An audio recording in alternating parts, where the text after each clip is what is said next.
You are listening to We Saw the Devil, an investigative and conversational true crime podcast that deep dives into fascinating criminal cases that are solved, unsolved, or ongoing. From America's Lori Vallow to Germany's Armin Meiwes, we examine and discuss the world's most shocking cases. If you're enjoying the show, don't forget to follow us online. Check us out at WeSawTheDevil.com and We Saw the Devil on Facebook, Twitter, and Instagram. And don't forget, you can become part of the show by backing us on Patreon.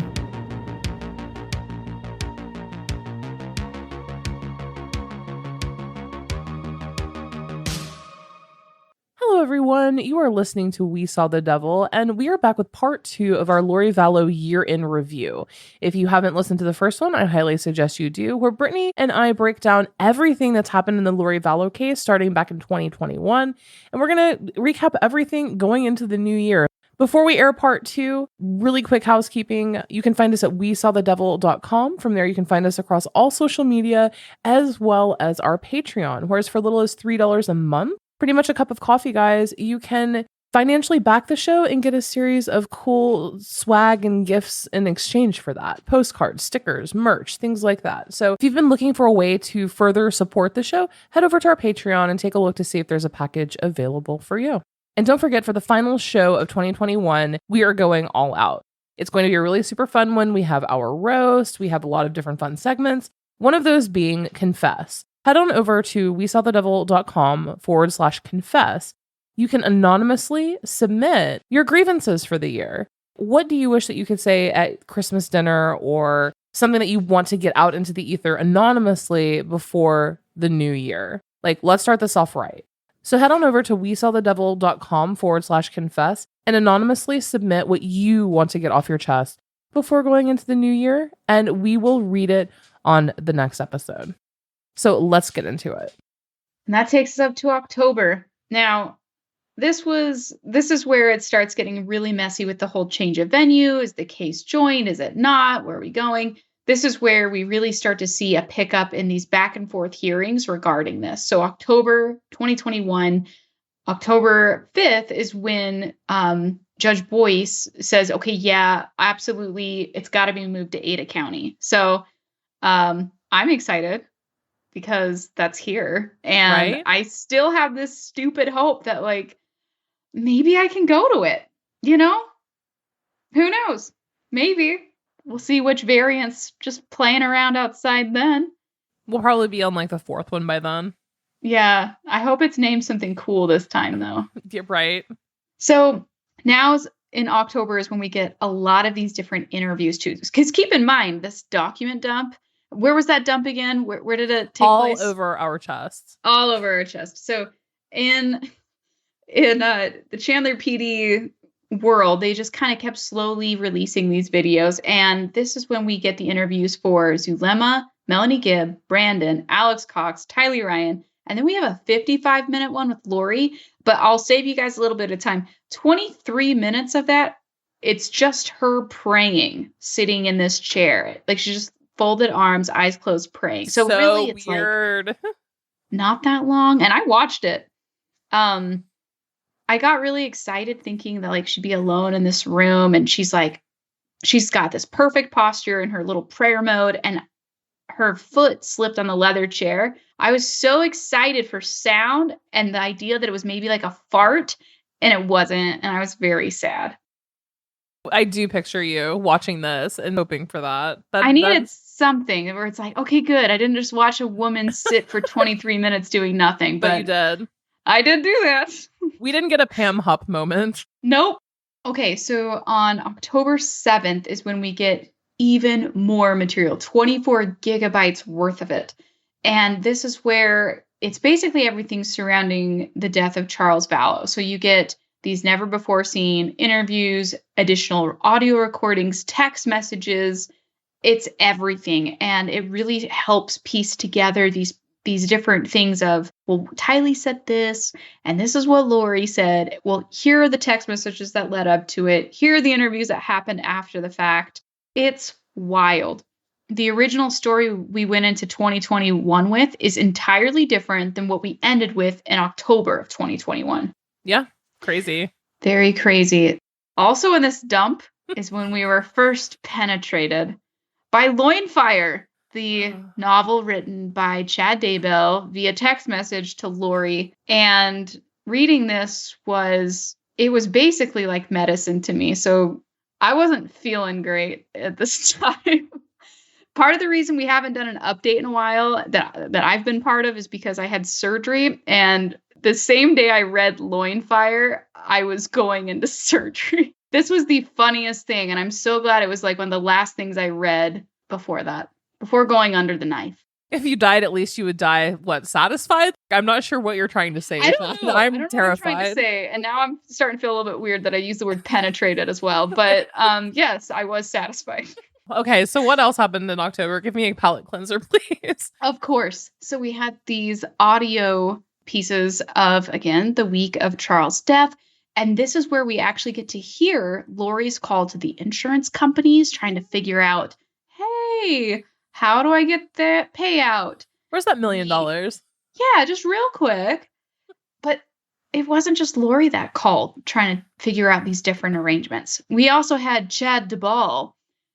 Chad called a funeral home and told them that he was trying to figure out how to take care of these, cremated remains and have it get sent to New Orleans. But he was trying to think on the spot. So the lady was like, "Where are you from?" And there's this pause. Iowa, cause that's completely different than Idaho. So You're good. And his name the was master Chad of Daybell. the skies. Chad Daybell from Iowa. Isn't he supposed to be creative for a living? I think that we've all read excerpts from his books and can agree that he is not. I guess I'm just disappointed because I grew up thinking that when my teacher said you could be anything you want to be when you grew up, I knew that there was an asterisk at the end of that statement. I knew not everyone could be what they wanted to be. Yeah, not everyone can be president either. But apparently Chad actually did become an author. So maybe I should have aimed higher. That says a lot about you and me. Oh, God. They both called the insurance. We have the audio and the transcripts of both of those. That came out in October. We also have a video interview that was released in October where Zulema sat down and basically explained the behind-the-scenes conversations of her and Alex prior to his death. Yep. And this is significant because, again, Zulema has been incredibly quiet this entire time. We'd never really had a lot of information about Alex to begin with. So having this and then all these other pieces of the massive dump absolutely changed the picture behind the scenes. There's this quote in that interview where she's telling the officers, she's speaking about what Alex told her. And she goes, "He said to me, I think I am being their fall guy. I asked him, fall guy for what? What is it they are trying to pin on you?" Cox looked at her and said, "Either I am a man of God or I am not." What does that even mean? Man, there's a lot of nuance to that statement. Yeah. But I think basically one of the things that we've seen in these document dumps is that Chad actually gave Alex a very special blessing, a patriarchal blessing. And in the Mormon religion, that's a very significant blessing that you only get once in your life, maybe twice if there was some sort of special circumstance, but you get it once in your life. And it's not like a fortune telling at all, but the best way I can explain it is it's that level, but they take it seriously. This is someone who's very, respectable in the community. Their one job is to give these blessings to people to help them for their guidance in the future. And Chad gave one to Alex. Chad was not authorized to do so, but Chad just doing his thing. So in Alex's blessing, there were lots of different statements that we've seen printed out, things that were written down. And I imagine that his comment here of either I am a man of God or I am not is going back to the part where this is my one chance to redeem myself. I've lived this life of sin and apostasy. I've been kicked out of the church. I've done heinous things. He's raped children. He's ruined marriages. He's apparently grinded on his sister in front of his parents Gross. at family events. He's gotten out of Colombia and done who knows what. This is not a good person. No. But this blessing that Chad gave him, probably the first time that he heard otherwise from someone in a religious circle. Yeah.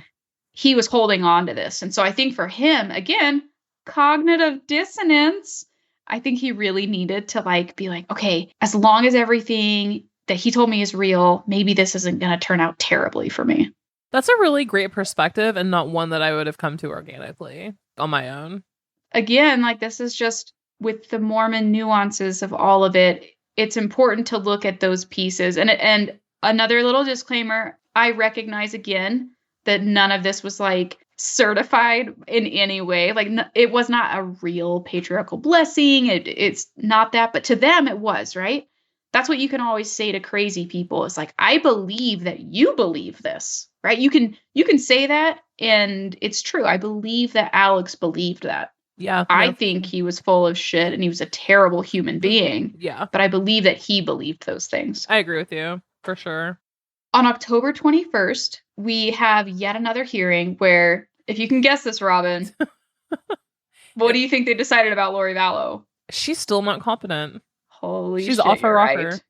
You nailed it. She was not competent yet again. So another 180 days on the clock. October 28th, we have yet another dump. This was the most beautiful, glowing dumpster fire that I have seen this whole case for a long time. This was just such a mess.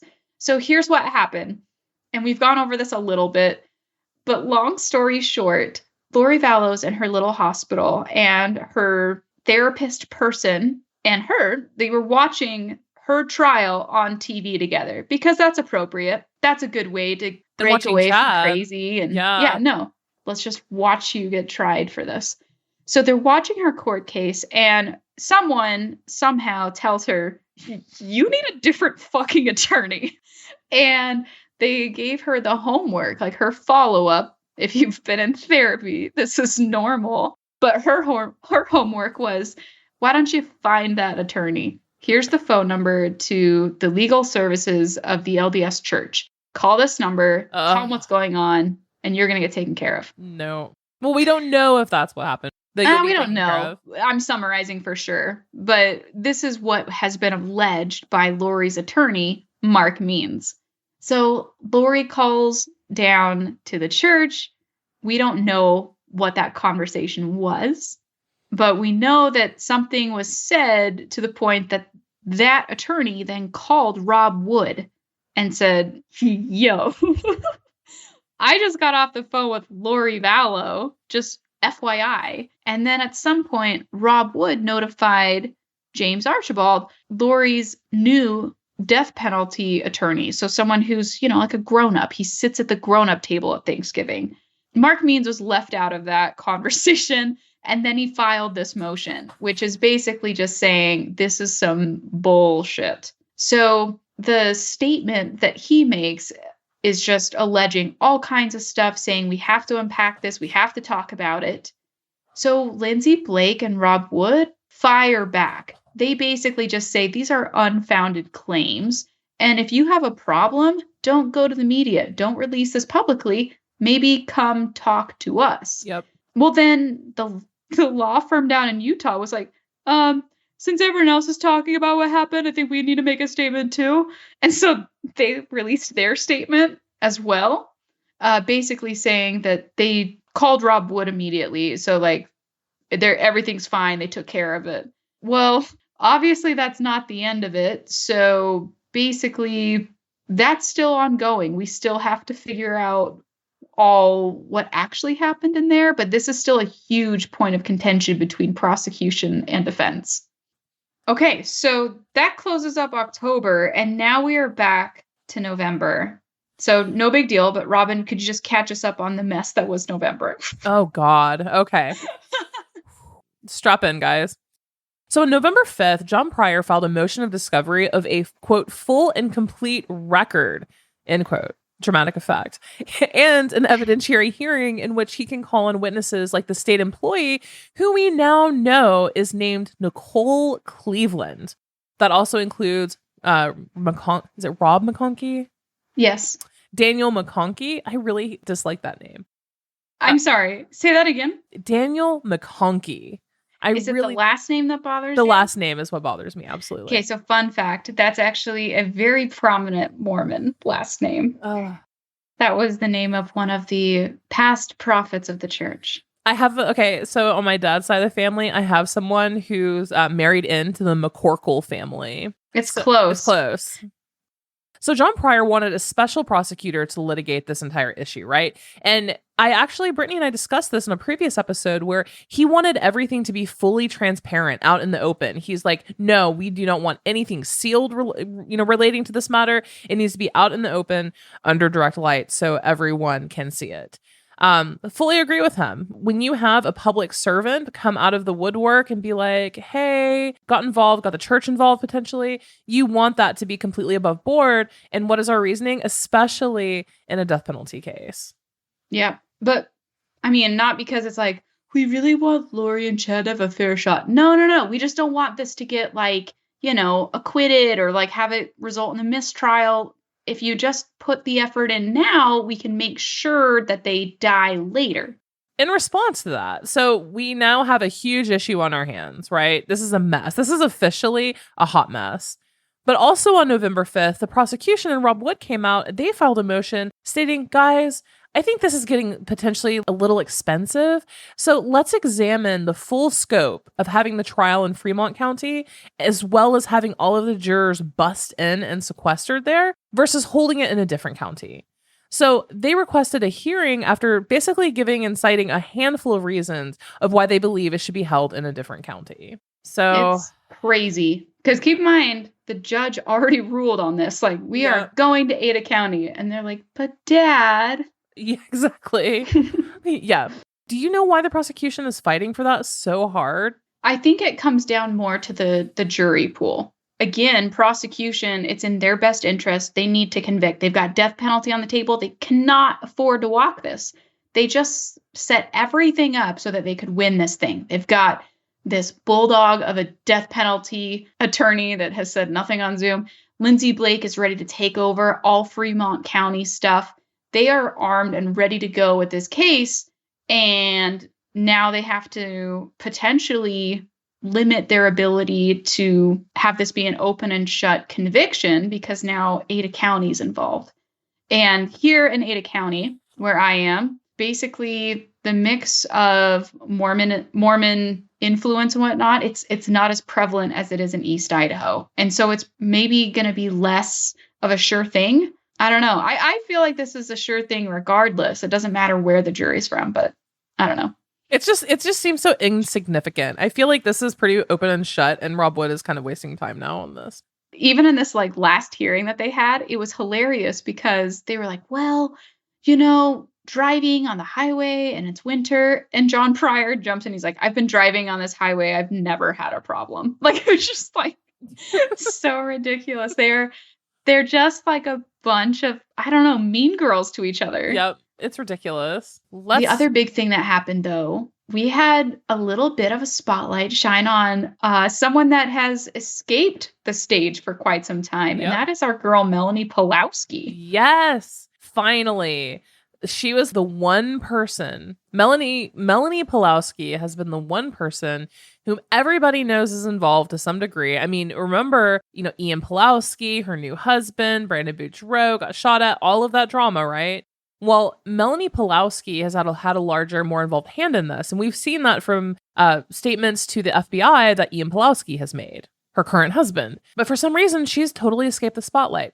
Not as of November, guys. November 11th is when we start getting a lot more information from Gilbert PD regarding all of the behind the scenes between Alex Cox and Melanie attempting to, I don't even know what to call this, regain custody, shoot at Brandon, lie about all of it. It was a mess. But long story short, we basically have body cam footage that had never, ever been seen before. It was crazy. I actually watched every minute of that. If you could summarize, what's the story here? So Melanie's up in Idaho. Alex is up in Idaho. Brandon is in Arizona. What happened? Okay, so we got a probable cause statement from the Gilbert Police Department, and they basically lay it all out. I'm reading from the document now, and what they say is, quote, between October of 2018 and October of 2019, Alex, Lori, and Chad identified Brandon Boudreaux as a dark soul. Lori, yep. Which, as everyone knows, if you're designated as a dark soul, you usually don't stay alive very long thereafter. Correct. Lori had extensive communication with Melanie Lee Boudreau Pawlowski, which resulted in Melanie and Brandon's separation and divorce. On September 17th, 2019, Brandon provided Melanie with his new rental address per Melanie's request. The address was known to few people, only Melanie had relations with the offenders. Between September 26th and September 29th, Melanie visited Lori and Alex in Idaho. Melanie then flew back to Arizona on September 29th, 2019. Okay, so Melanie goes to visit them between the 26th and the 29th in Idaho, and then flies back to Arizona on the 29th. Keep that date in mind. Between September 25th and September 30th, right, while Melanie's still there in Idaho, Alex, Lori, and Chad prepared for Brandon's murder. Some of those preparations included the Jeep Wrangler's window tinting, the removal of the Jeep's back seat, and the removal of the Jeep's back wheel, as well as the rental of a storage unit where they put the Jeep's wheel and the seat from the Jeep were all stored. And I think we all remember the storage facility video where you see, was it either Chad or Alex? You couldn't really tell in the initial video, like rolling the Jeep's wheel outside. That's what that pertained to. So Alex was actually going to the shooting range during this time. They were also using throwaway phones, so Alex could communicate and plan it with Chad. On the evening of September 30th, Alex drove that Jeep Wrangler from Rexburg, Idaho, and arrived near Gilbert, Arizona on October 1st at approximately 7:30. On October 2nd, at approximately 7:18 in the morning, Alex looked up directions to Brandon's rental address while parked approximately 2 miles away, not exactly hiding it. At approximately 7:15, Brandon left his residence with his children. At approximately 7:19, so just 4 minutes later, Alex drove to Brandon's address and parked outside, where he waited for approximately 118 minutes, almost 2 full hours. Real quick, I hope to God that in my whole life, I never, ever, ever have to go on trial for anything and have someone embarrass me and be like, this bitch was 2 miles away and she still needed GPS. Do you know how often I actually have to do that? All the fucking time. I have to use the GPS to get back to my apartment all the time. Do you really? All the time. All right. At 9:14, that's 2 hours later, Brandon was coming home. He drove towards his wet driveway, and then Alex opened the back window of the Jeep and shot at Brandon's moving vehicle. The projectile hit the front driver's side A-pillar, but did not strike Brandon, which, thank God for that. Brandon called 911 as Alex drove away. So the police in Gilbert were like, we solved this. Like, we cracked this shit. So they know exactly what happened. The report stated that had Alex still been alive, because Alex at this point had passed away, he was dead, he would actually be facing charges for attempted first-degree murder. Yeah, and obviously. But then it's like stuff like this where you're seeing, okay, well, he was talking with Chad. He was obviously talking with Lori. And then the planning of Melanie just not even being in the state when it all happens. It's like, okay, that's convenient. Yeah, I mean, she literally goes to Idaho, stays with them. They're all talking. They're all texting. They're all together. It's literally for an alibi. Yeah, literally just for an alibi. Makes me so mad that she still hasn't gotten charged. However, I'm very grateful that we at least have a spotlight on her. Yes, I think more people are going to be paying attention now and looking into other stuff. Also, in November, we got body cam footage from the police response to Brandon's 911 call. This is kind of our first glimpse at Brandon, right? Via a police chest cam as they showed up to the house in the home. It also, interestingly enough, the police arrived and they started searching to see if someone had broken into his house, because it was originally being investigated as an aggravated assault case. So that was fairly interesting. Right. And to me, my key takeaway from this, I actually watched this again today, to be honest. He said, I just went through a divorce. There was some crazy stuff that happened with her aunt who killed her husband. Just throw it out there. Yeah, just throw it out there. If you look through everyone, all the interviews, all of everything, Brandon Boudreaux knew what was happening. Like from the get-go. He and Charles suspected it. Charles knew. But Brandon especially. And Adam. Well, Brandon and Adam both. And I read too, so Brandon and Charles were at least somewhat close. And in one of these more recent dumps, we actually learned that Melanie blocked Charles's number from Brandon. And so after Charles had passed away and Brandon figures out, oh my gosh, someone blocked his number, unblocks it, and boom, there's messages there. And it's just so crazy because the two people who were figuring things out before Charles had passed, it was Charles and Brandon. They were the ones that were kind of trying to figure this out. And of course, Lori's not crazy siblings were talking with Charles too. But it just like breaks my heart because I think if they would have had just a couple more days, I mean, we're talking days. Yeah. It had only been 12 days since Charles found out that Chad and Lori were having an affair. 12 days later, Charles was shot. We know that Tammy was at least looped in. We know that Brandon was starting to figure things out. If they just would have had a little more time, I really don't think anyone would have passed away. But Lori and Alex beat them to this. And because they removed Charles from it, it completely messed everything else up that they would have been able to prevent a lot of unnecessary death. Yep. No, it's absolutely true. They were onto it from the beginning and they just needed a little extra time. And it's hard, right? Because don't forget, Summer Shiflett was in on it. Lori and Lori's sister. Their mom, Janice. Everybody was in on this and supporting Lori in her version of events. And they all cut Charles out of the family loop. Yeah. And these different interviews that come out like on a regular basis, the police are asking, like, so did you guys like pray to have him die? And every single one of them are like, well, I mean, yeah. Like, it's insane. Everyone was very comfortable talking about the world without Charles in it while he was still in it. I mean, she was so open about it, right? And Charles knew, and he was still trying to figure it out. And take care of JJ and do the right thing, you know? Was he more inflammatory than he should have been? Was he poking a bear? Sure. But he definitely did not deserve any of this. And what's so sad to me, too, is that he had a support system in Adam and Brandon. Right. But Lori and Melanie and Summer and Janice and all of them and Alex ensured that they had breakdowns in communication and couldn't quite connect. Right.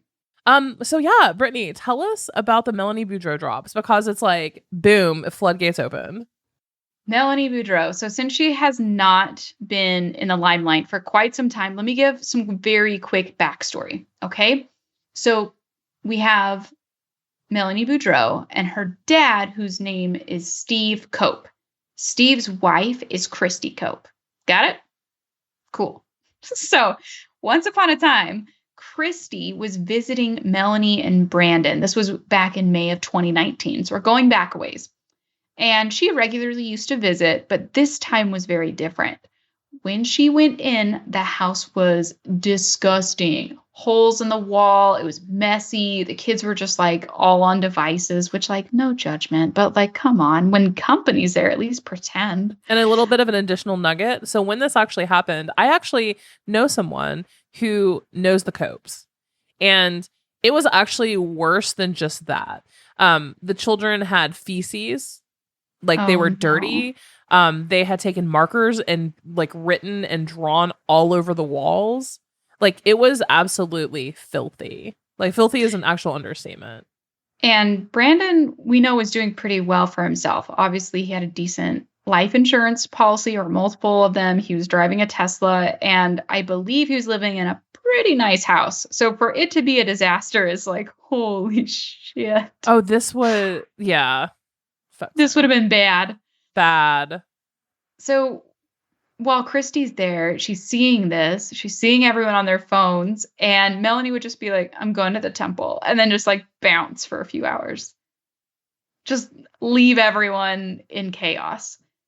So that was in May of 2019. A month later, Melanie and Brandon were actually visiting her dad. So Steve Cope, they were staying at his house even. Brandon calls upstairs, tells him to come down, and Melanie announces to Brandon and her own father that she wants a divorce from Brandon. So Steve's like, all right, let me just sit you two down separately. Let's figure out what this is even about. And while he's talking with Melanie, Melanie says, I have to divorce Brandon because he's gay. And Steve goes, how do you know? I'm assuming is how the conversation went. So she starts by showing him a video. And in this video, Brandon is dancing at a work function, but there were other guys in the video. Now, we didn't see the video. At least I haven't. Have you seen it, Robin? I have seen the video. You have seen him dancing? I have. What was it like? To me, it looked like a bunch of what you would kind of imagine frat guys look like a bunch of drunk frat guys dancing. Okay. Yeah. So like relatively innocent. Yeah, totally. Never in a million years. No, Gloria Gaynor, no Skylight. Are there any nothing. chaps? Do we see any leather chaps? No. Okay. So relatively vanilla then. Yeah. So obviously Steve wasn't that satisfied with that either. And he's like, well, like, come on, like, how do you know? And so that's when Melanie then describes the vision that she had that confirmed that he was gay. And when she was in the temple, she had this vision, and it was basically like this little level, this meter. And she watched this meter, like the level in it grow, and it would go all the way to the right. And then it hit G, which means gay. So obviously he's gay. And Robin, you're a member of the LGBTQ community. Can you confirm these visions? Like, is this the thing is that normal? Guys, I really was hoping not to be put on the spot to divulge more industry secrets, but it's true. Okay. At some point in our early lives, we have a dream, and it sets our sexual compass and tells us what we are. And I was 13 years old, and I just had that dream, and it just went hard, G. I was like, shit. Oh my gosh. Yeah. Okay. Well, G for gosh, gay. Here we go. The very next thing that Steve wanted to know was like, okay, but is there literally any other reason? Right. And Melanie goes, I had my revelation. Now you get your own. Steve goes over to Brandon and he's like, okay, so apparently you're gay. And he goes, no, that was literally a work trip. Those are my friends. And so then Steve picks sides. Guess whose? Not Melanie's. Not Melanie's. Steve immediately starts really questioning a lot about his own daughter at this point, her judgment, and he's incredibly concerned because her demeanor's different. She's hyper focused on these second coming conversations, light and dark spirits. She's obsessed. So obviously things don't go well from that point on. That would have been back in early 2019, like the spring of 2019. Charles is shot and killed in July. And now we are in November of 2019. And this is where the more recent body cam footage comes into play. Yep. On November 14th of 2019 is when the chest cam footage comes out. Melanie actually tried to take her children away from Brandon's parents' house. Goes there, tries to leave with them, basically. Brandon's parents asked her to leave. They threatened to call police. Third attempt that Melanie made in the same period of time. They did eventually have to call the police because it's like, come on, lady. So police show up on this third time that Melanie has tried to come and take the children. And police note a bald man, aka Alex Cox, who she introduces as just a friend. Basically, Melanie had been banging on the front door and screaming that she had a court order. So the cops are talking to her about that. And they're asking, like, well, why would you do that? And she says, oh, the kids are in danger because there was the shooting and Brandon has some shady business deals. It might be something to do with drugs and he's in hiding and I'm a victim. Can I have my kids now? Like, it's just like, she was not ready. No. Police take her down to the station and they're talking with her and they're trying to figure this out. And she's sitting in this room. And for a little while, it almost looked like she was going to be able to walk away. Like, did you get that vibe too? Totally. And you could tell that she didn't think that it was that serious, too. Right. And then this police officer's like, yeah, so I mean, we'll get you all taken care of. You'll have this little thing to pay. Like, you're just trespassing, not a big deal. And then there's like this pause. And he goes, you know what, though? We just found out you did this twice already. Yeah, we're going to have to get you with trespassing. In fact, also because it's domestic related. It was because she did it to someone that she was in a relationship with, and it was boom, her life. Domestic violence. And so he's like, so yeah, we're just going to go ahead and arrest you now. She's holding this clipboard and she's like, do you want me to like finish filling this out? It's like, no, bitch, get your cuffs on. We're going for a ride.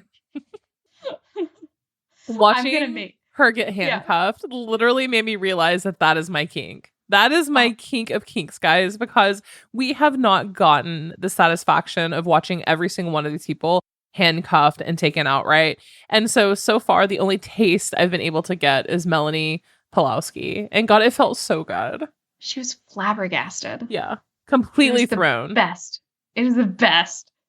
So yeah, absolutely insane. That was November 14th. And you would think, okay, well, great. Lesson learned, but not so much, because on December 24th, 2019, Melanie actually called her dad again to say like, hey, can I come visit? So this time, she thinks the kids are at her dad's house. She tried this over at the in-laws, and now she's going again at her parents' house.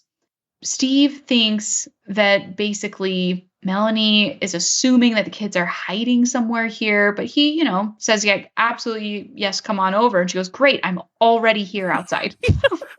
Yep. How convenient. So she goes to the door and he goes, yeah, the kids aren't here. Your siblings are.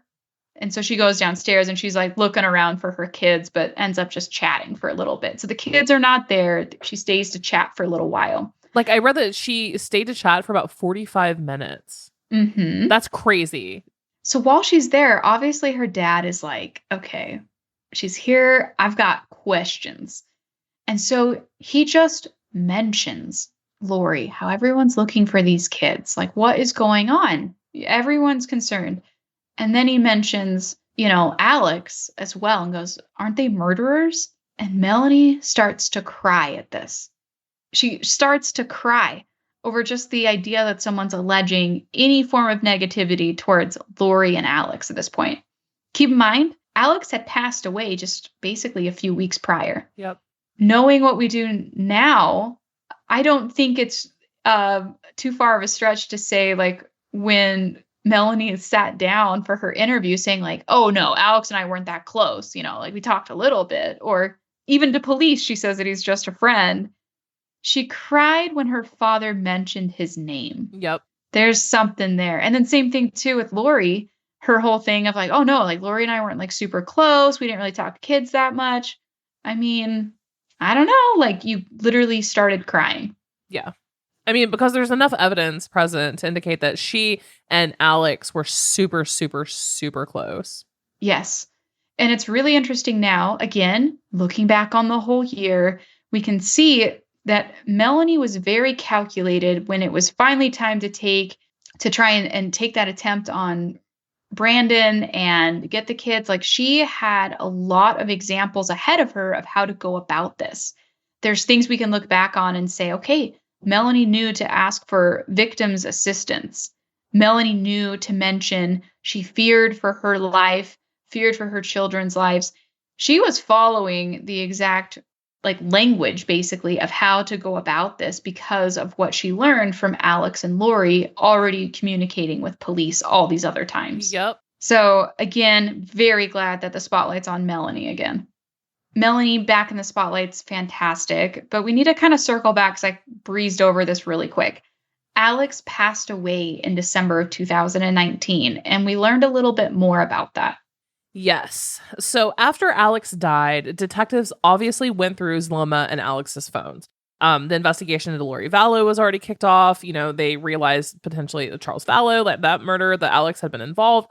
So they were under scrutiny. Therefore, Ylana was under scrutiny. In November, they actually released some text messages and whatnot, between the group, right? Alex to Ylana, Alex to Chad, and so forth. So I'm going to read some highlights from this report. And maybe, Brittany, you can give a little, maybe additional context in terms of LDS or nuance, things like that. So the supplemental report reads, in December of 2019, I assisted in this case by reviewing the cell phones of Alex Cox and Zulema Pastenas. I first reviewed Alex's cell phone report and observed the following text messages. So Alex activated the phone on December 3rd. And on December 4th, Zulema texts Alex and says that Raphael got a new phone number. Now, Brittany, where have we heard that name before? Well, I'm going to just throw it out there that I believe it would be Chad or Daybell from Iowa. So Chad Daybell from Iowa is clearly Raphael. The next day, yes. Alex sent a text message to someone named Guy, which, okay, cool. That's obviously Chad Daybell. His middle name is Guy. Chad did not reply to that text message. So sneaky. The next day, on November 6th, Alex began communicating with Chad and asked about Lily. Where have we heard the name Lily? In our Loinfire reading. Yes. Lily, again, if you are behind on this, is another name that specifically Chad used for Lori. Based on the context of the text messages on Alex's phone, Lori started replying on Chad's phone. So Alex asked Zulema if she ordered the storms that were occurring. And like it's from Amazon or something. Right. She's like, it wasn't Prime eligible. Did you deliver these storms? I can't tell if this was you or if I need to. Are you sure it was Prime eligible? I don't know. So Zulema replied and said she ordered the storms when they were having a barbecue. She just decided to order storms as they were grilling out. Perfect. Yep. Alex actually asked Chad on December 10th to give him a blessing because he was having a bad attack and couldn't breathe. If you recall, shortly before he died, he was having breathing issues and chest pains. Quick side note for Mormon insight here. It's absolutely and totally normal in traditional Mormon teachings if you're not feeling well or if you're stressed out with something, if there's anything that's not quite right, you are actually able and encouraged to reach out to a worthy priesthood holder and ask for a blessing. That's a very normal thing that happens. And at that time, someone who holds the priesthood would give you a blessing, pronouncing some sort of like comfort or healing or something along those lines. It's actually kind of like, I guess, like manifesting for someone else. So interesting. They just kind of took it a little bit extreme. Maybe a lot, but Like, I guess we need to actually throw an actual disclaimer out really quick. If you are Mormon and struggling to breathe, do not call a worthy priesthood holder. Please contact or visit your nearby ER because that is probably more appropriate. Yes. Thank you. You're welcome. After that, the day after Alex asked Chad to give him a blessing, Chad asks Alex how he's doing. Hey, feeling better. Alex replies that he's winded every time he stands up and has a resting pulse rate of 100. Then Alex sent a message to Chad, quote, I feel like the poison from the spear in the heart has done some residual damage. Brittany, what does that mean? I know. Tell me. I know what you're about to ask me. I've tried.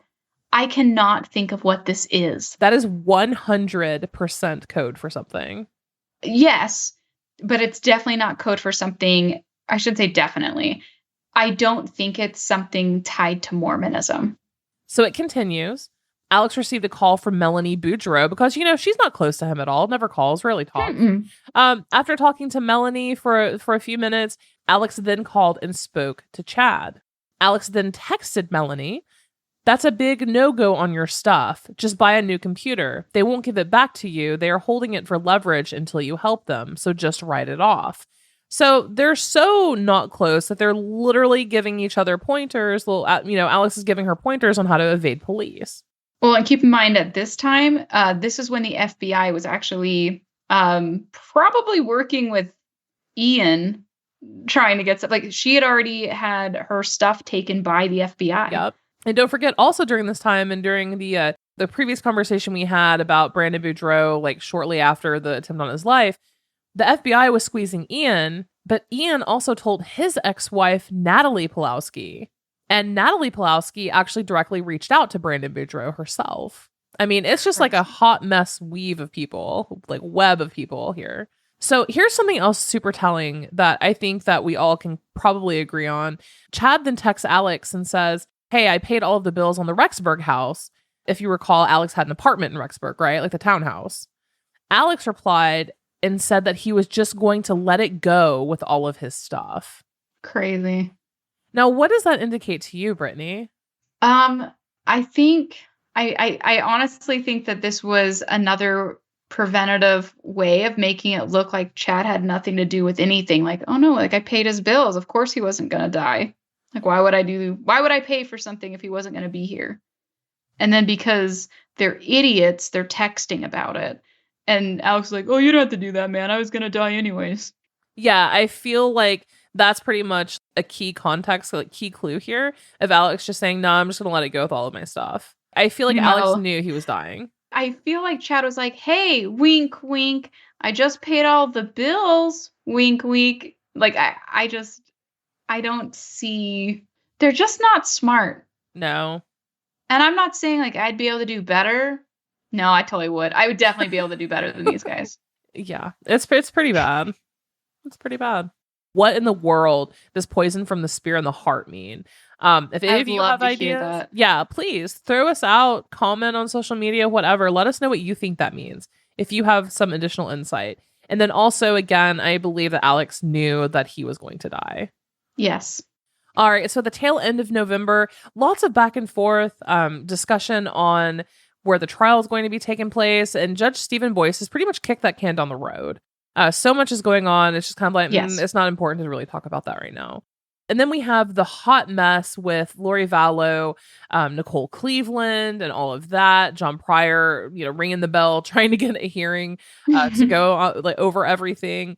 Also, what happened, though, super interesting, is Rob Wood wants to restrict Mark Means from filing anything on behalf of Lori Vallow unless co-signed by the co-counsel, Archibald, until Lori Vallow is deemed competent. So they believe that Mark Means representing Lori is unethical due to his previous representation of Chad Daybell, her husband. I find that really fascinating. That is one of the pettiest things I've ever heard of. I know.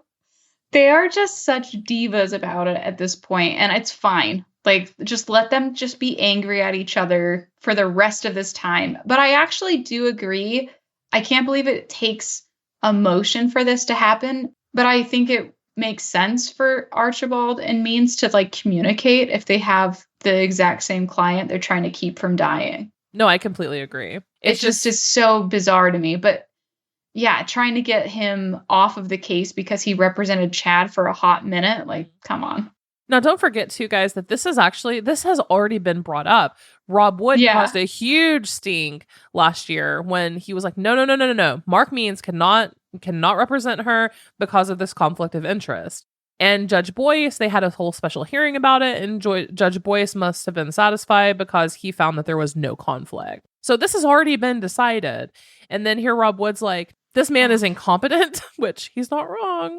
But I agree. Yeah, exactly. Everyone agrees. All right. So then on December 2nd, we had a hearing. There's a new trial date. Unfortunately, we obviously knew it was going to be true. This trial has just been kicked down and kicked back and kicked back. The original trial at this point was supposed to take place in 2022. But with everything that has been unearthed and everything going on, Rob Wood's like, no, man, at this point, I need more time. So the entire trial is now set to start January 9th of 2023 and last through March 7th. 3. Yeah, 23. 23. We're not even in 22 yet. Did your jaw drop when they said that? I thought for sure he spoke a typo. Yeah, no, I did too. And this trial is supposed to last until March. Literally more than 2 months. This trial will be longer than 2 months in Boise. I just want jury duty so bad. It's possible. It's so bad. It's all I want. And, it's so far away. John Pryor is now filing motions. He's pissed off and upset, and he doesn't think that it's fair that Chad Daybell has sat in jail all this time waiting for a trial, and it's going to be in more than a year away. This is what I don't understand, though, is he complains about that, but then when it comes to like, okay, well, do you want to separate the cases? Because then we can. And he's like, no, we got to keep them together. And it's like, well, what do you want then? Like, you guys have to come to some sort of agreement. You can't just be mad at the opposite of everything the opposing side says. Like, it just seems like they're trying to fight at this point. No, it's very true. And it's very, very, very petty. Yeah. So the pretrial conference for Chad has now been set at November 9th, 2022. We have 11 months to wait. It is going to be so long, and I'm sad. I'm sad about that. Me too. But, think of what else is going to come out. It's going to be quiet for a couple weeks, and then boom, 28 gigs of data and shit that you have to go through. And I have a feeling, my prediction, guys, my New Year's resolution is to be able to see Melanie Pawlowski get handcuffed once again. Or Melanie Boudreau, rather. It's the same thing. Yeah, same thing. Whatever last name she's wearing, it doesn't matter. We just need her in cuffs. Again, yeah. I'm sure we'll intercept some more jail mail in the meantime. I hope so. We are long overdue a letter, Brittany. I know that jail mail takes a while, but it's been a month. I'll see what I can rustle up and see if there's anything just hanging out in the P.O. box or something. That's it, guys. That's pretty much the year in review for the Lori Vallow case. Can you believe that we have gone on this ride this long at this point with us? We're closer. Well, I can't even say that. I feel like we're closer to justice, but then I see that 2023 date and I just shake my head.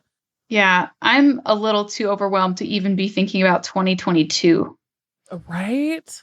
If we'll still be alive then, you never know. Who knows? Glass half full as always, Robin. Thanks for having me on. You're welcome.